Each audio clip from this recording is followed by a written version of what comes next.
everybody, and happy Halloween! It's Halloween! But not only is it Halloween, it's yet another day for the asexual controversy. And today, we're taking on a spooky controversy. Well, it's not really spooky at all, but it has been the inspiration of some actual horror movies, believe it or not. Namely, Hellraiser and Itchy the Killer. Those are some brutal movies. And you wouldn't know it to watch them, but they were both loosely inspired by Kink and BDSM. But horribly inspired, I should say, because they're horrible representations of it.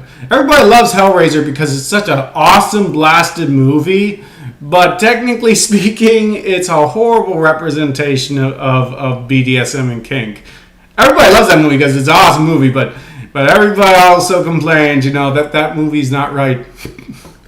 Anyways, what I'm trying to get at is, I've mentioned it before in some videos, but there are asexuals who aren't sexually attracted to other people, but they still have a high sex drive, and they're still turned on by certain activities and certain ideas. So you'll get asexuals into stuff like kink and BDSM and fetishes and porn and what have you, and they won't be sexually attracted to their partner, but they'll be sexually turned on by the idea of what they're doing. So they'll do stuff like kink because they think it's a turn on.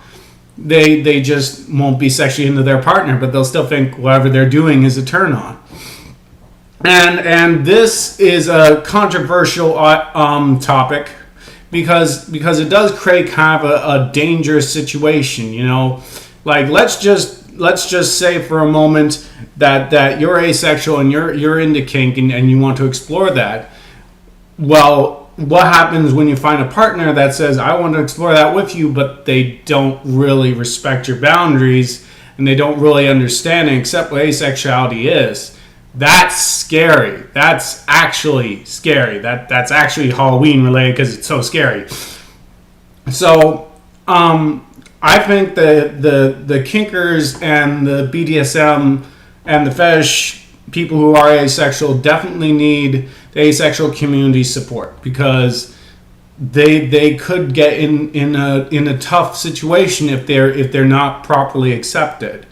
And that's why I kind of wish there was more of I'm not into that stuff. But just for people's safety, I wish there was more of an asexual kink community. Like even the Asexual Awareness website has a thread that's pinned and is very active for kink aces. But it should be a whole section of the website, or they should get a website all of their own and a real viable community. Speaking about, we live in a world where if you're with a partner and you're dating, you should talk about your sexuality so you get both on the same page and you know what's expected.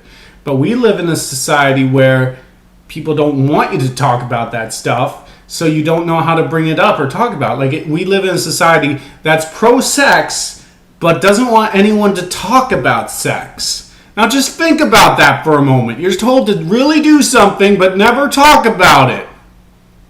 That's how bad things happen. That's how really bad things happen. So if you're an asexual kinkster and you want to do kink stuff and you have a partner but you don't know how to talk to them and properly communicate, that can create a lot of problems.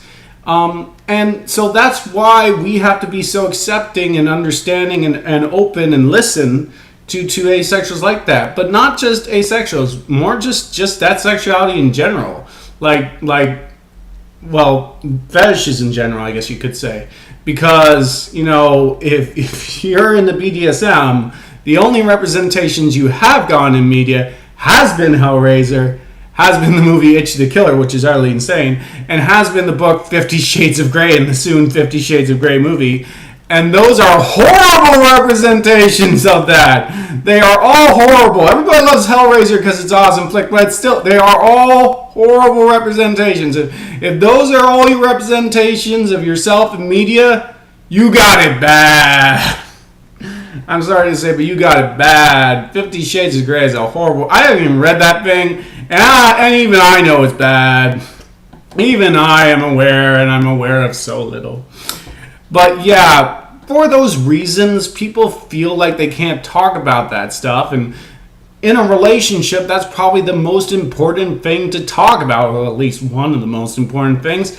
If you have sexuality that's not the norm, you kind of have to talk about it, explain your limits, what you're okay with, what you're not okay with.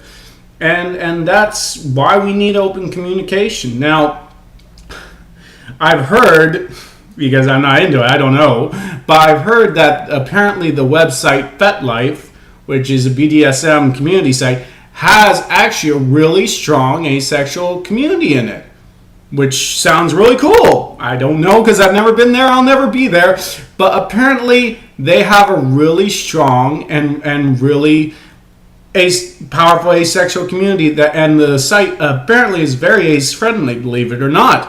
At least that's what I've heard. It's if you are on asexual websites, that site often gets mentioned for odd reasons.